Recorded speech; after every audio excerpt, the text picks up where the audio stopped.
Welcome to the Ketovangelist Kitchen. I'm Brian. And I'm Carrie. And this podcast is dedicated to making things simple and easy for you in the kitchen.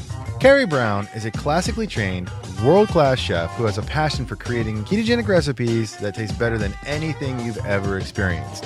But more than that, she loves teaching people how to cook the right way. And each week on this podcast, Brian and I discuss all the ways you can create awesome keto food that is guaranteed to make you a rock star in the kitchen. If you'd like to learn more about Ketovangelist Kitchen, you can go to KetoVangelistKitchen.com and sign up for the newsletter. In exchange for your email address, you'll get brand new recipes delivered to your inbox, ready for you to whip up in the kitchen and enjoy with your friends and family. So sit back, relax, and get ready to laugh and learn. You're about to enter the Ketovangelist Kitchen.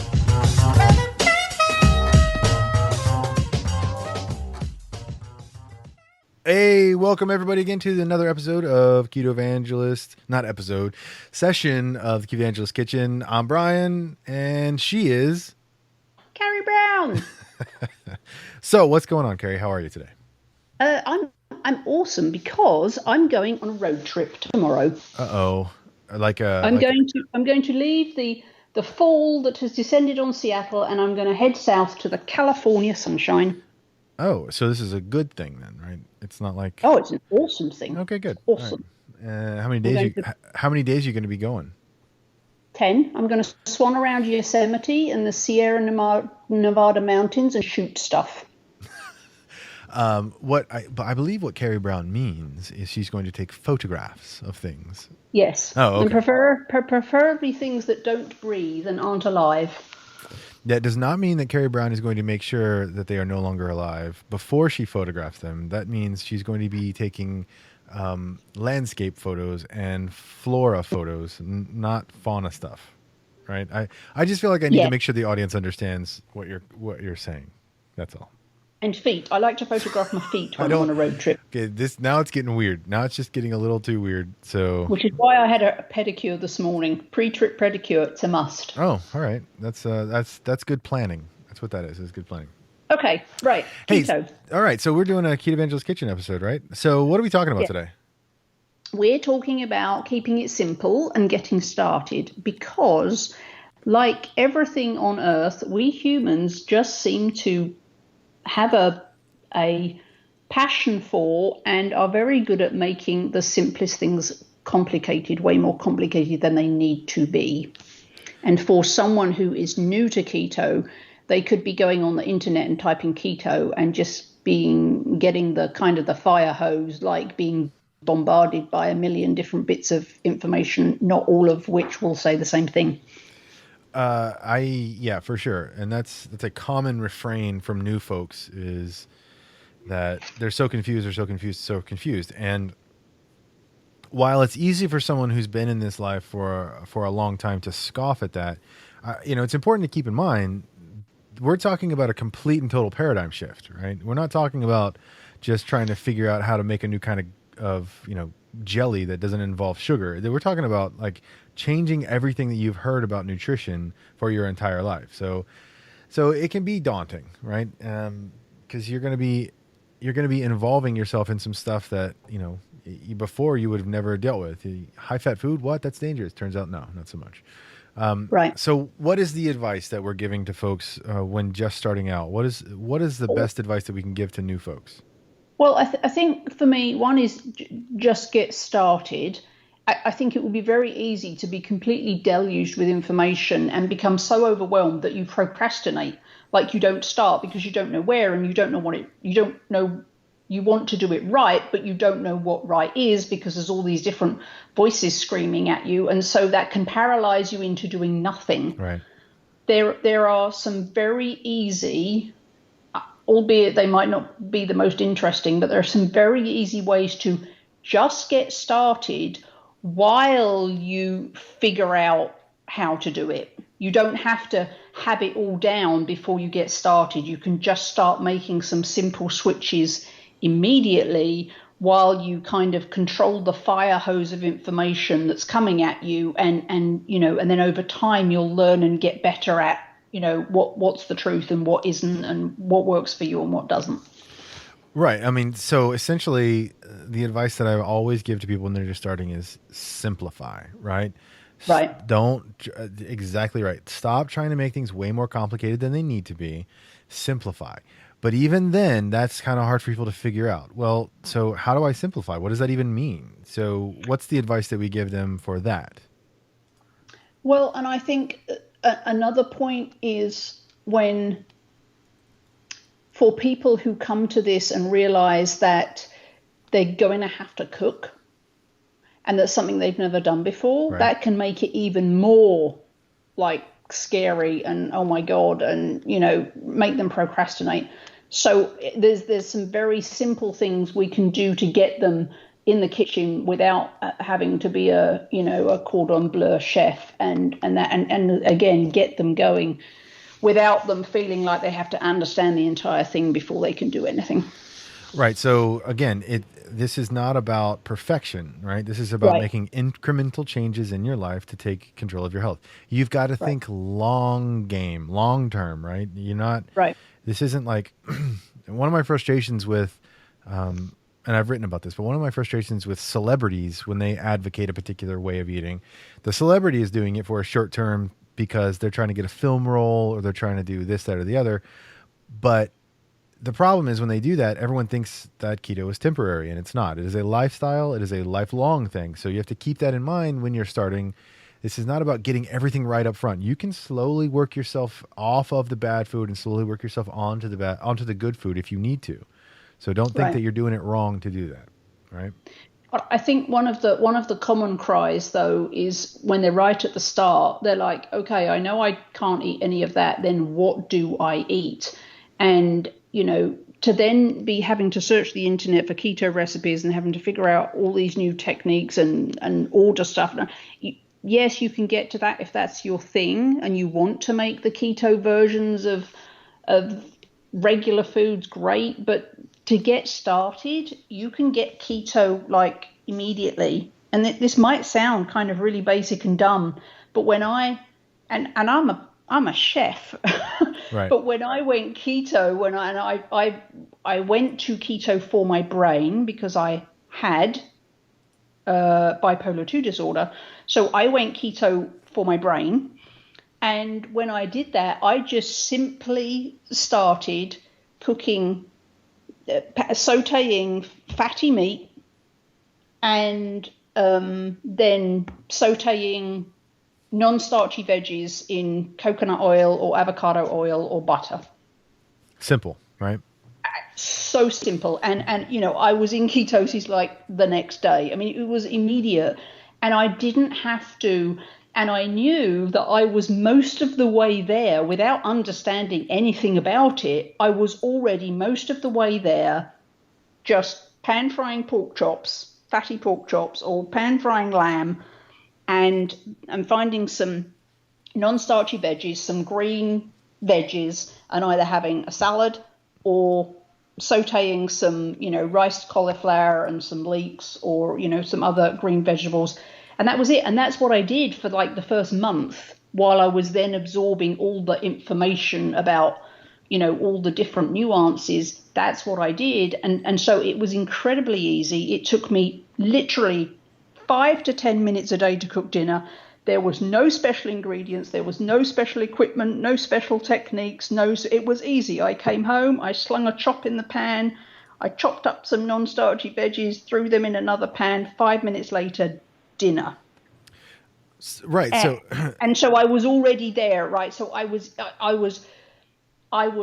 flying the plane as I was building it.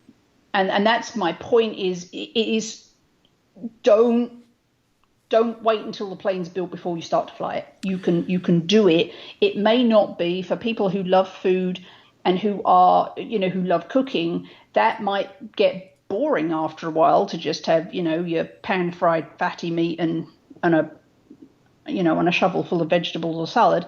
Then you can start branching out, but don't wait to get started. Just keep it simple. right. And so my personal example of how I started it, is I basically did something very similar. I grabbed some ground beef, shaped them into hamburger patties, cook them up, put something on them that was keto friendly. It could be guacamole, could be, even avocado slices, cheese, or I would make a cream sauce and pour it over it, or cheese sauce, whatever, pour it over it. And that was that, right? So, I mean, it does not, when you start to cook things using real ingredients, you start to realize how easy cooking can actually be. It's not that hard. It's not that complicated. Right. And also, you realize how easy it is to make something that tastes good for you. Right. Part of the problem with low-fat fare is you have to add a lot of stuff to it because the fat's where the flavor is for the most part. Right. So when you've got a high-fat meal, chances are it's going to taste pretty good. It's gonna those flavors are gonna come out, right? So, and even simpler is Costco, for example. Certainly in the US, go to Costco, get their Kirkland turkey burgers and their Kirkland salmon burgers. If you look on the ingredients, there's nothing in them, right? Except turkey and salmon and a few herbs. They are fantastic. I think the salmon burger is some crazy thing like 30 grams, or the turkey burgers are like 30 grams of protein in one burger. Right. And then, add some a salad with a big dolloping of healthy fat on it in a dressing, or, pan fry yourself some non-starchy veggies in butter or coconut oil, and you're done. And that's super easy. And of course, that's also a very cheap way to do it. So you don't have to figure out how to do this thing or stock the fridge with all this weird stuff. You don't have to do any of that to get going. Well, you don't have to do any of that ever. Right. But a lot of people would get bored with doing what I'm suggesting as, an everyday thing. But at least you can get started and know you're on the right track right there. And then you can branch out, and then you can start learning the nuances, and then you can start getting creative in the kitchen. But to get going, if you just eat eggs, fatty meat, and some leafy greens, and add some fat, some healthy fat, so avocado oil, coconut oil, you're good. Start there. Right, and that right there, that'll last you, right? Yep. I think the most, I think every successful keto person that I've talked to who's been keto for a long time, and they cannot ever see themselves eating another way, and this is their lifestyle now. Every one of them has done exactly what you just described. They made a decision and they kept it simple in the beginning, and they can add to it as they get more comfortable with it, right? Because it's already a big enough change. You don't have to overcomplicate this. So when you are making that change, and this goes for people who have been keto for a while, but they're starting to feel that way too. There's nothing wrong with simplifying down a little bit, right? And, kind of getting back to your roots, as it were. Right. And, and there's no... I sometimes get there from reading other food blogs. I kind of get this sense that particularly for women, there's this kind of they feel this duty to come home and do this gourmet meal. And it's like, you seriously can have a fantastically awesome keto dinner in 5 minutes. And I do it every night, so I know that it's perfectly possible. Right. And it's real delicious food. You don't have to come home if you're not using, packet convenience food or, microwave dinners. It's actually easier and a lot quicker for me to do a keto meal with my fatty lamb chop and my sauteed leeks than it is for me to sling some convenience food in the oven or the microwave. Right. But I think there's a lot of women who kind of feel like they've somehow failed if they don't spend an hour in the kitchen. You totally don't have to do that. Yeah, I would not qualify myself in that camp. Not just because I'm not a woman, but also if I can get in and out of the kitchen, cook a meal that I can eat in 5 minutes, I'm all over that. I'm good with that. I think it's part of the marketing, though, of the food companies that make all this convenience food. They want us to eat it, right? Because they want us to buy it. So the message over time has become, if you don't buy this convenience food, you are going to have to spend an hour in the kitchen to get something good. And that's just not true at all. So I think we need to kind of desensitize ourselves to the reality that awesome food can be made in 5 minutes, and it's actually faster than whatever comes in a box. Right. And keep in mind also, you're probably going to eat less of the food that you make, because if you're keto, your appetite's going to drop dramatically. If you're eating something that you slap into a microwave, chances are you're going to be hungry again in about 15, 20 minutes. So, you may end up having to make yourself food anyway, because you've only got so many microwave meals in your fridge. So the fastest way, in my experience, the fastest way to get into ketosis, get over the keto flu, and get on the right track with almost like zero knowledge. You could just listen to this podcast and nothing else and be keto adapted in, next to no time. Fatty meat, eggs, non-starchy veggies, and a dash of healthy butter, avocado, coconut oil as a dressing or to cook your food. That's it. Start there. I would like to take a moment now to advocate for eggs again. They are probably the most keto food of everything. Yes, they are. They are almost the perfect example of a high fat, moderate protein, zero carb food. And they're not only that, but you can attest to this on account of you are a chef. Although I don't pronounce it cordon bleu. So that's because you're a heathen. I can't help that. I don't know if I'm qualified to talk about food if I can't pronounce that. Anyway, so eggs are versatile, right? They're super, super versatile. And when you're just starting out, finding different ways to get eggs in your food is a really quick and easy way to add a little bit of pop to your food, right? Right, and there, if you're looking for a lunch and you're going, okay, well, that's all my dinner's solved without me having to search the internet every night for something to make or a recipe, and you don't have to do any of that because you've got your fatty meat and your pan of veggies. Lunch is easy. Either make a crustless quiche with eggs and whatever, bacon, cottage cheese, vegetables you like in it, bake it in the oven. There are some recipes on my blog. I cut it up, take it for lunch. Delicious. Or even if that's too much at the start, too overwhelming, hard-boiled eggs. Oh yeah, perfect snacks. Hard-boiled eggs. Take 4 hard-boiled eggs for lunch and a pile of spinach, kale, some interesting green leafy things. Done. Doesn't need to be complicated, and eggs are just the perfect thing, and you don't have to count macros for eggs, or you just eat them. There's just nothing you have to do around the whole counting macros. No, just eat eggs. Right. That'll solve it for you. All right. And then of course, if you're doing the intermittent fasting, if you're doing 2 meals a day, which I find it actually hard to eat 3 meals a day now because I'm fat adapted, and so I'll have lunch at 12, and then I'll have dinner, and then I won't eat again until 12 the next day. And you'll attest to this, is because you don't get hungry anymore when you're keto adapted. And so that might sound weird to new people, but you seriously will lose your appetite. So you only have to solve for 2 meals, and I've just solved them for you. Right. And I want to make sure everyone understands. It's okay if you don't have an appetite. That's not a bad thing, right? So people freak out like, I'm not hungry. That's a good thing. That means your body doesn't need food right now. So just, and don't eat because the clock says you should. If you're not hungry, don't eat, and be okay with that. Yes, exactly. Okay. So any other parting shots or final thoughts on starting off, keeping it simple, best ideas for that? Stop reading stuff on the internet, apart from Brian's blog.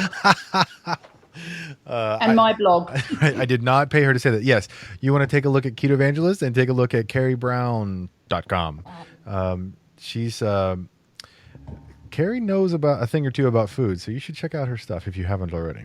And I say that the chances that new people will get completely confused and discouraged and overwhelmed and just run away and not do anything is really high if you're starting to read too many different stuff. So I just keep it simple. I've solved lunch and dinner for you until you've, got used to it. And then just keep the inflow of information to a minimum. Right. Get on Brian's Facebook page. Fabulously decent, kind people on there. Not a lot of the Facebook groups are like filled with people who are just like meow, and it kind of gets a bit scary. But Brian's group is not like that. Go there, read Brian's blog, read mine, listen to our podcasts, and keep it simple. Keep it simple.